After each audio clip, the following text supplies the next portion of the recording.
राधे। हाँ गुरुजी मेरा बस 2 ही सवाल है आपसे, बहुत आस लेके आई हूँ आपसे। सवाल पे आओ। ठीक है आचार्य जी, मैं बोल रही थी कि आप शादी करना क्या जरूरी होता है क्या? किसकी करना है? अपनी खुद की। तो कर लो ना। नहीं सर, मतलब नहीं आचार्य जी, मेरे को करनी नहीं है शादी। मतलब कितने साल की हो?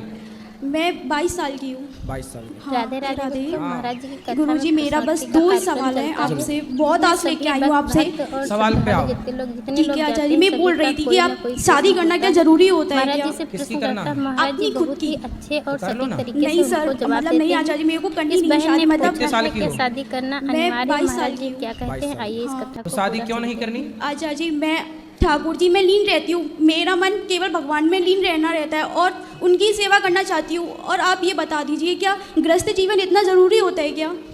वैसे ही आजकल लड़कियां कम हैं, लड़के बेचारे उनका ब्याह हो ही नहीं रहा है। एक का और हक मार के तुम और बैठना चाहती हो, बड़ा पाप लगेगा तुम्हें ऐसे में। नहीं आचार्य जी। इसलिए शादी करो और जिससे ब्याह हो उसी को परमेश्वर मानो। वही तो है। सीता मैया से बड़ी साधक हो क्या आप? नहीं आचार्य। सीता मैया ने भी विवाह करके गृहस्थी बसाई कि नहीं? माता अनुसुईया तो इतनी पावर रखती थी कि ब्रह्मा विष्णु महेश को बुला लेती थी। इतनी बड़ी तपस्वी महिला थी, पर उन्होंने भी विवाह किया। माता अरुंधति ने वशिष्ठ जी से विवाह किया। हमारे यहाँ कौन महिलाएं ऐसी रही हैं जो बिना विवाह के रह गई हों? गृहस्थ धर्म बताओ, कोई साधु कोई संत क्या गृहस्थ से बड़ा है? नहीं। यदि गृहस्थ सदाचार का पालन करे, सदाचार का पालन करें, तो बड़े बड़े साधु संत भी उन गृहस्थों को प्रणाम करते हैं जो गृहस्थ धर्म से नियम से अपना जीवन गुजारते हैं। हमारे गुरुजी गृहस्थ हैं थे, अब तो भगवत धाम चले गए। हमारे गुरुजी की पत्नी हैं, हमारी गुरु माता आज भी हैं। अभी हमारे गुरुजी पिछले वर्ष होली में भगवान के घर चले गए। वो गृहस्थ थे, लेकिन देखो हमारे पूज्य राजन दास जी है ना, इतने बड़े संत हैं, वो विरक्त संत हैं। लेकिन वो विरक्त संत हो करके हमारे गुरुजी जो गृहस्थ थे उनके पांव धो करके, पूज्य श्री मलुक पीठ वाले महाराज जी हमारे गुरुजी के पांव धो के पीते थे। जबकि मलुक पीठ वाले महाराज जी विरक्त संत हैं, वो साधु हैं, पर वो साधु एक गृहस्थ आचार्य के चरण धो के पी रहे हैं। हमारे गुरुजी कौन है? हमारे गुरुजी ने भी उनको पढ़ाया है, तो वो भी अपना गुरु मानते हैं इनको। और गृहस्थ में रह के कोई साधु संत रह के ऐसा क्या सदाचार का पालन करेगा जो हमारे गुरुजी ने गृहस्थ में रह के करके दिखाया है। गृहस्थ में रह के जो आप कर सकती हो ना बेटा, वो साधु बन के कर सकता है कोई? गृहस्थ बेटा साधु पैदा कहाँ होता है? गृहस्थ के घर में।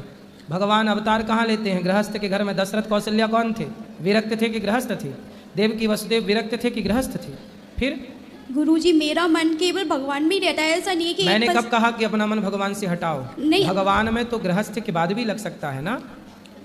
आपकी बात सही है, पर लेकिन जो सेवा होती है वो कैसे होगी फिर? अभी क्या सेवा करती हो? मैं बहुत बड़ा भक्त हो, फिर वो राष्ट्र की सेवा करे, ऐसी ना होता। सारे आप जैसे अच्छे लोग शादी ना करोगे तो क्या होगा फिर? बताओ। अब क्या विचार है आपका? सोचती हूँ आचार्य जी। सोच के बताना। आचार्य जी दूसरा सवाल और है मेरा कि बताओ। गुरु बनाना क्या ज़रूरी होता है क्या? मतलब भगवान में ऐसे मतलब मैं ये कहना चाहती हूँ कि गुरु के बिना भगवान नहीं मिल सकते। स्कूल जाने की क्या ज़रूरत है? फिर घर बैठे बच्चे पढ़ लें। वो बात आपकी सही है, पर लेकिन मैं कहने का मतलब मैं भी ये जानती हूँ कि राम जी ने भी गुरु बनाए थे, ठाकुर जी ने भी गुरु बनाए थे, सब गुरु बनाते, गुरु के बिना भगवान नहीं मिलती, ये सब बोलते हैं।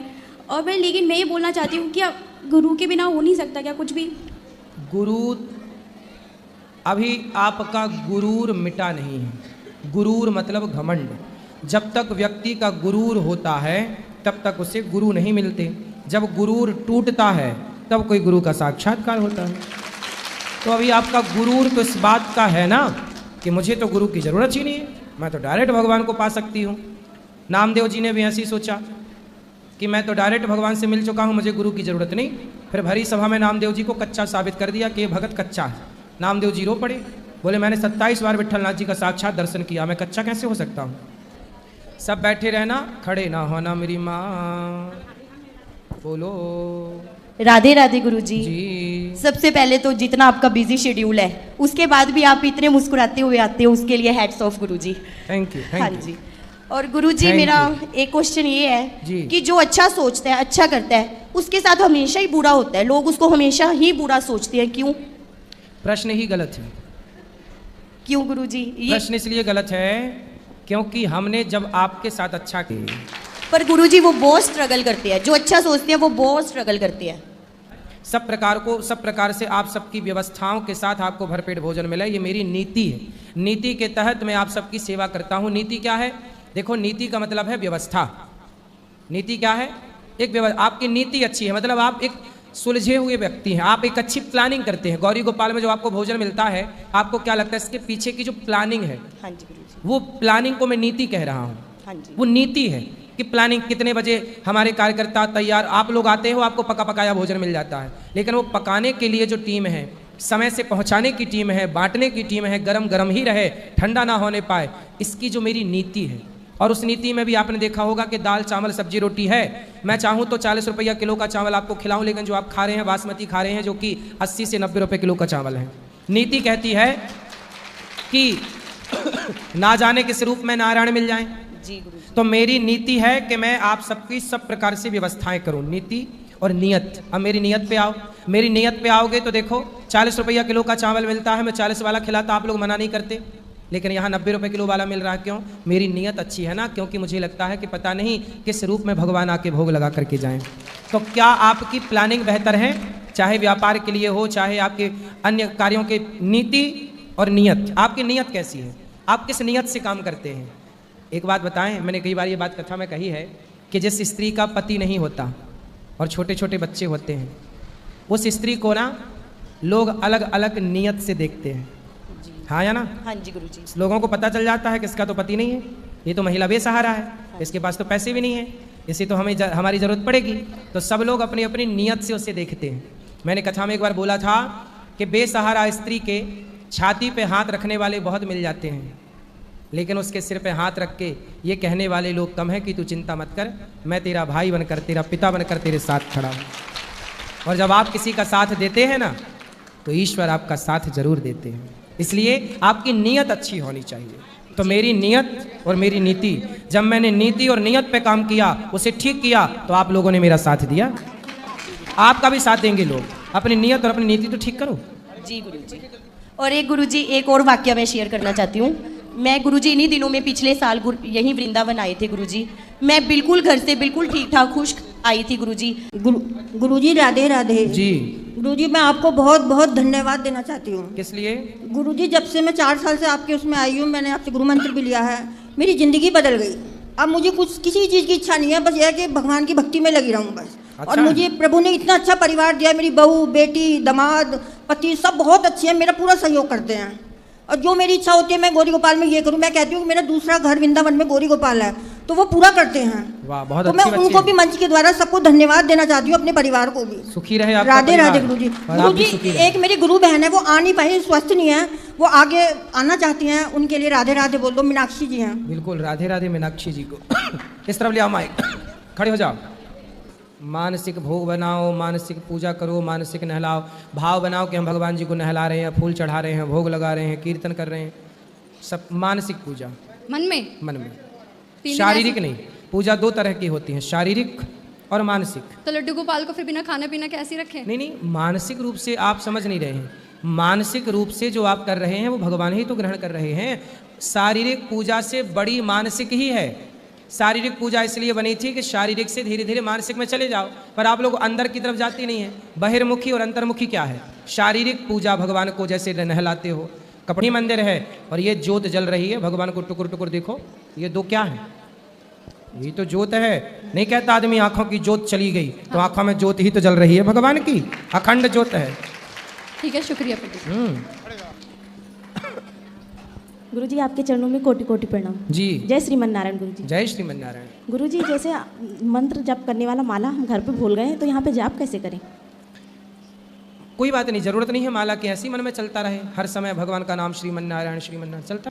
तो मेरा मानना गुरुजी एक बार आप नीम करोड़ी धाम चलें, थोड़ा महिमा बताएं नीम करोड़ी धाम की कि नीम करोड़ी धाम जो नीम करोड़ी बाबा थे उन्होंने कैसे ट्रेनें रुकवाई, या मतलब कैसे संत का अपमान जो भारत देश में हुआ है, वो जो महान संत थे जिनका अपमान हुआ है उन्होंने अपनी शक्ति द्वारा मतलब अपना परिचय जो दिया है उनके बारे में गुरुजी थोड़ा सा व्याख्या करें। जरूर। और एक बार नीम करोड़ी आप जरूर चलेंगे, हम गए थे एक बार आप जब नहीं, आपको जब टाइम हो फ्री हो आप मेरे साथ चलना। जरूर जरूर जरूर ठीक जरूर। ठीक, राधे राधे गुरु। राधे राधे। यहाँ आके पता नहीं क्या जैसे महीने से हो जाते हैं, महीने में तो पूजा पाठ कैसे करें? घर में जैसे कोई हो ही ना पूजा पाठ। मानसिक भोग बनाओ, मानसिक पूजा करो, मानसिक नहलाओ, भाव बनाओ कि हम भगवान जी को नहला रहे हैं, फूल चढ़ा रहे हैं, भोग लगा रहे हैं, कीर्तन कर रहे हैं, सब मानसिक पूजा मन में। मन में, 3 दिन शारीरिक ऐसे- नहीं। पूजा 2 तरह की होती है, शारीरिक और मानसिक। तो लड्डू गोपाल को फिर बिना खाना पीना कैसे रखें? नहीं, मानसिक रूप से आप समझ नहीं रहे हैं। मानसिक रूप से जो आप कर रहे हैं वो भगवान ही तो ग्रहण कर रहे हैं। शारीरिक पूजा से बड़ी मानसिक ही है। शारीरिक पूजा इसलिए बनी थी कि शारीरिक से धीरे धीरे मानसिक में चले जाओ, पर आप लोग अंदर की तरफ जाते नहीं है। बहिर्मुखी और अंतर्मुखी क्या है? शारीरिक पूजा भगवान को जैसे नहलाते हो, कपड़ी मंदिर है और ये ज्योत जल रही है, भगवान को टुकुर टुकुर देखो, ये 2 क्या है? ये तो ज्योत है। नहीं कहता आदमी आंखों की ज्योत चली गई, तो आंखों में ज्योत ही तो जल रही है भगवान की, अखंड ज्योत है। ठीक है, शुक्रिया पंडित। बहुत अच्छा लगता है, सपने में आते हैं आप कि गुरुजी हमारे घर आए हैं, बहुत भाव रहते गुरुजी आपके जरूर लिए। आएंगे हम तेरे शहर में, आएंगे कथा सुनाने के लिए। अपने पति में समर्पित रहे, पति के सिवा पराई पुरुष को न देखे, प्रेम से रहे, एक दूसरे की ज़रूरतें पूरी करें, और पति भी अपनी पत्नी में समर्पित रहे, वो भी अपनी पत्नी के सिवा पर नारी पर दृष्टि न डाले। दोनों एक दूसरे में समर्पित रहें, एक दूसरे के सुख दुख में खड़े रहें, और एक दूसरे के माँ बाप का सम्मान करें। और बच्चे हों जो अपने माँ बाप का, अर्थात आपके बच्चे हैं तो आपका सम्मान करें। तो हर बच्चा अपने माँ बाप का सम्मान करे। यदि हर बच्चा अपने माँ बाप का सम्मान करता होता, हर पत्नी अपने पति का सम्मान करती होती, हर पति अपनी पत्नी का आदर करता होता, तो आज समाज में इतनी अव्यवस्था ही ना होती जितनी दिख रही है। धन्यवाद गुरु जी। गुरुजी राधे राधे। हाँ मैया जी, मैं आपका सत्संग टीवी पर सुनती हूँ रोज डेली। हाँ, लेकिन मुझे बहुत अच्छा लगता है। बस ये लगता है कि आपके प्रश्न का जवाब मैं दे दूँ, लेकिन दूँ कैसे? सामने हूँ जब भी तो दूँ। सही है। यही लगता है कि 2 भाई हैं। देखो, इसलिए बड़े बुजुर्गों ने बड़ी समझदारी से चीज़ें बनाई थी, क्योंकि उनको पता था कि तुम्हारा देख 2 बेटे हैं, बेटों के साथ नहीं रहती मैया, बेटी के घर में रहती है। और गुरुजी जो मेरी ननंद है वो उन्होंने मतलब मेरे जेठ और जेठानी को अलग कर दिया शादी के 19 साल बाद, और बोलती हैं कि भाई हम तुम्हारी दूसरी शादी करा देंगे और इसको जाने दें। उनकी 19 साल की बेटी है और 14-15 साल का बेटा है, और पता नहीं उनकी बुद्धि पे क्या कर दिया। और हमारे घर पे भी ना बीमारियां मतलब एक के तो बाद ननद ने घर फोड़ा दिया। हाँ जी गुरुजी, ऐसे ही रावण की बहन ने रावण का घर फोड़ा दिया, और वो मंदोदरी के लिए दूसरी लाने की बात कह रही है रावण से। और गुरुजी वो अपने आप को मतलब इतनी कृष्ण भक्त भी समझती हैं, बहुत ज़्यादा लड्डू गोपाल की सेवा भी करती हैं। कौन? मेरी ननंद भी, सास भी, सब लोग मंदिर जाते हैं, सब कुछ करते हैं, लेकिन बहुओं को मतलब बेटों को के साथ नहीं रखना चाहती, कहती हैं कि नहीं। हाँ, आपके शहर में आएंगे।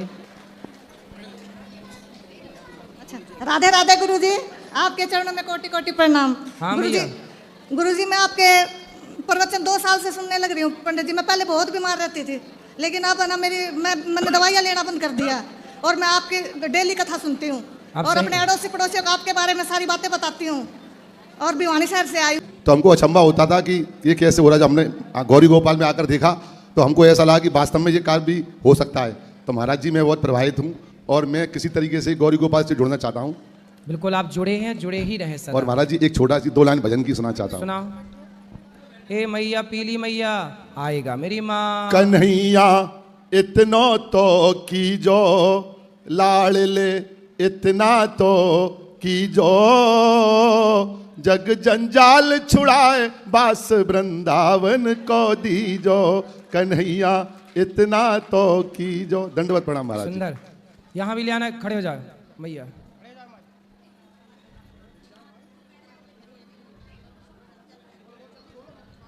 गुरुजी आपके चरणों में कोटि कोटि प्रणाम। चली ना रहे। कहा क्या भाव रखा जाए?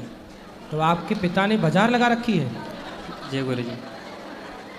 वाह, काहे 5 ब्याह कर रखे हैं? नहीं पता गुरुजी, हमसे भी बड़ा बड़ा और सब जो उनके हैं, जो हमसे भी बड़ा बड़ा बेटे हैं उनके। तो मतलब आपकी 5 माता हैं?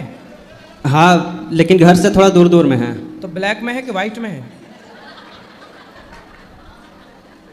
एक को तो देखा हूँ, फिर सबके घर जाते हैं। हमारे माँ, हम 5 भाई थे, एक भाई चले गए भगवत धाम बड़े वाले, बाकी हम 4 भाई 1 बहन है, सबको माँ फल बेच करके सबको बड़ा किए हैं। तो आपके जो और माँ के जो भाईजन हैं वो आपसे मिलते हैं? नहीं गुरुजी।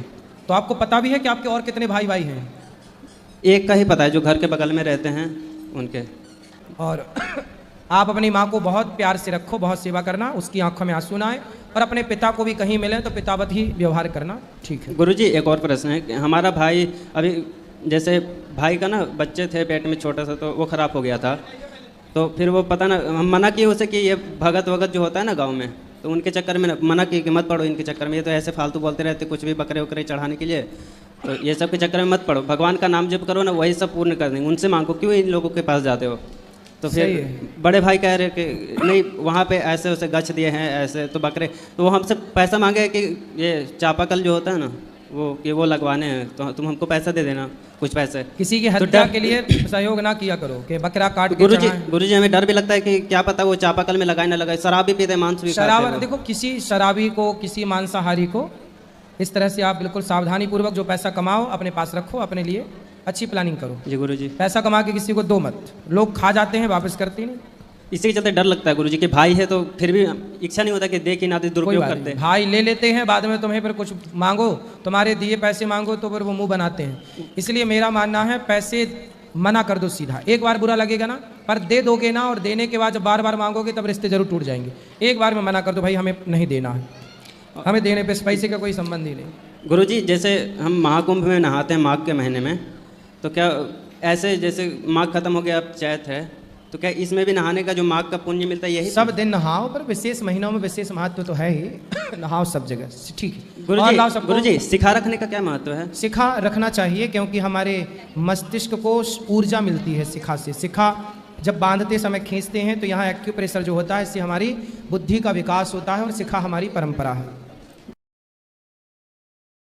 राधे राधे भक्तों, आप सब लोग कैसे हो? आशा करती हूँ आप लोग कुशल मंगल से होंगे।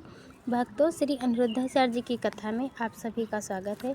महाराज जी की कथा में प्रश्नोत्तरी का कार्यक्रम चलता है, बहुत ही बेहद और अच्छा होता है, क्योंकि जो भी व्यक्ति जाता है, जिसके मन में जो भी सवाल होता है, महाराज जी से प्रश्न करता है, महाराज जी सभी को बहुत अच्छे और सटीक तरीके से जवाब देते हैं। इसीलिए महाराज जी की यहाँ कथा सुनने जो भी लोग जाते हैं, जो भी प्रश्न होते हैं, महाराज जी से अवश्य पूछते हैं, और जिन लोगों को जानकारी नहीं होती, सुनने के माध्यम से उनको उस चीज़ की जानकारी हो जाती है। इसीलिए महाराज जी की कथाएं हमें बहुत अच्छी लगती हैं। आप लोग भी सुना करिए, क्योंकि सनातन धर्म में महाराज जी की कथा सुनना तो बहुत ही अच्छी बात है। क्योंकि एक बहन है जो कह रही है, महाराज जी क्या शादी करना अनिवार्य है, ब्रह्मचारी जीवन जीना नहीं चाहिए? महाराज जी कहते हैं, जो भी आज तक संत महात्मा आए हैं, सभी लोगों ने गृहस्थ जीवन बसाया है। आप भी शादी कर लीजिए, गृहस्थी में रह कर के ही ध्यान भजन आप करिए, भगवान को मानिए, और सबसे बड़ा तो देवता आपका पति होता है, जिसको आप पति के रूप में स्वीकार करती हो, उसे ही भगवान मानो। महाराज जी ने बहुत ही अच्छे और सटीक तरीके से जवाब दिया है, इसीलिए महाराज जी की कथाएँ हमें बहुत अच्छी लगती हैं। आप लोग भी महाराज जी की कथाएं अवश्य सुना करिए। अगर आप लोगों ने यह कथा प्रस्तुति सुनी है तो आप लोगों के समझ में आ ही गया होगा, महाराज जी ने बहुत ही अच्छे तरीके से समझाया है। अगर यह कथा आप लोगों को अच्छी लगी हो तो वीडियो को लाइक करना, चैनल को सब्सक्राइब करना, कमेंट में राधे राधे लिखना ना भूलें। हम मिलते हैं आपको अगली कथा के साथ, तब तक के लिए राधे राधे भक्तों।